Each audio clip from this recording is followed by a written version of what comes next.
So, Dr. Cade Brumley, the outgoing DeSoto Parish School Superintendent, is here. I apologize. You came in the door a couple of seconds ago, and I said, "So what's up?" And I kind of rolled my eyes.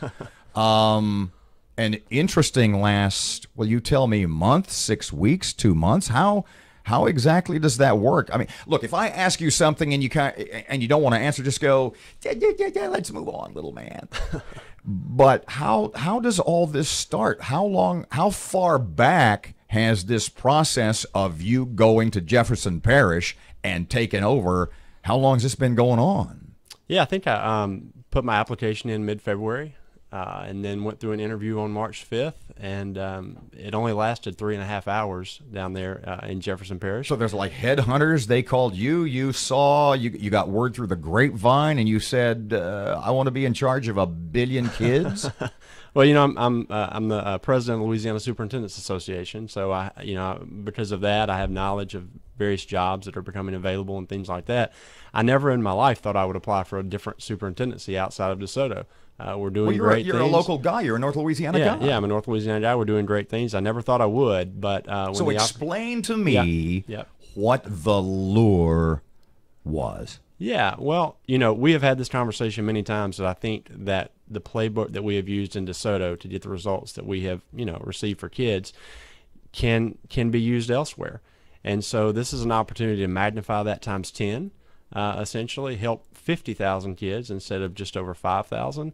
And so if we do this work right, Robert, and this is what I tell people, if we do this work right in Jefferson and we're able to raise the graduation rates even 10%, okay, you're talking about 500 additional Louisiana graduates each year. Now, that has a tremendous impact on the state, the economy, and just the way of life in Louisiana.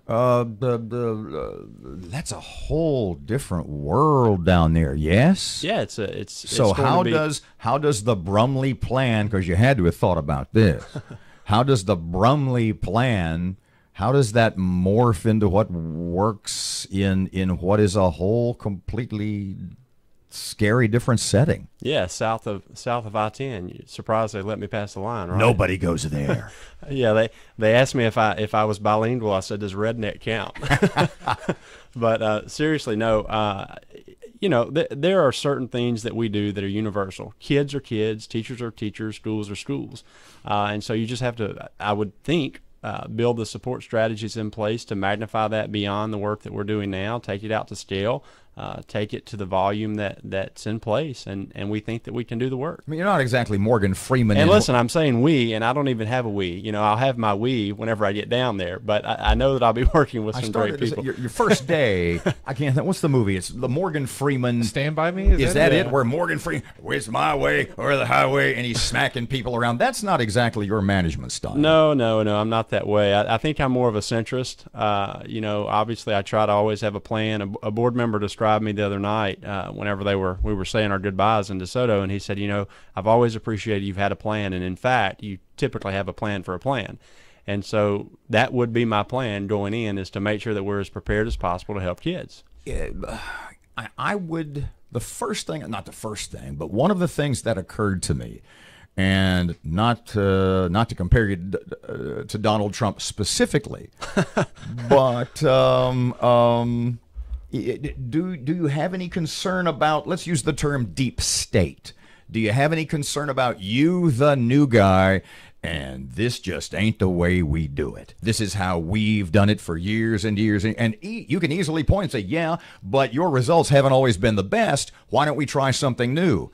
But do you have concerns about some sort of deep state institutional, I don't want to say interference, but resistance? Oh, obviously, Robert. But, every time I get a little concerned about that, I just think, just be me. Just go in, do the things that I do, be true to my values that I believe in, and it's typically worked. I've typically been able to work with people and build teams and, provide vision, support people, and get results. And, that's all I know how to do. And if that doesn't work, then it doesn't work. But I'll know that I did all that I could do to make it be successful. DeSoto, under your aegis, as it were, went from, what was it, 49th, 46 to 9, 49? 49. Tell me about that and how that applies to New Orleans. Yeah, well, one of the things that people will say about our work in DeSoto is we actually let the people do the work.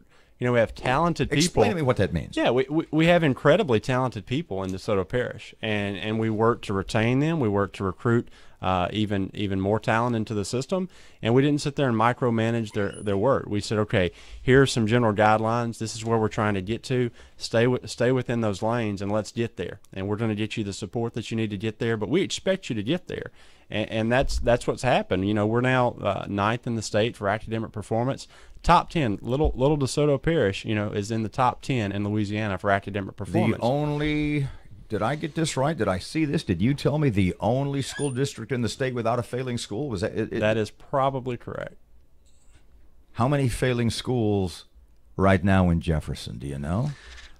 How many schools in Jefferson? Yeah, that's interesting. There are between 85 and 90 schools in Jefferson Parish. And how many in DeSoto? 10.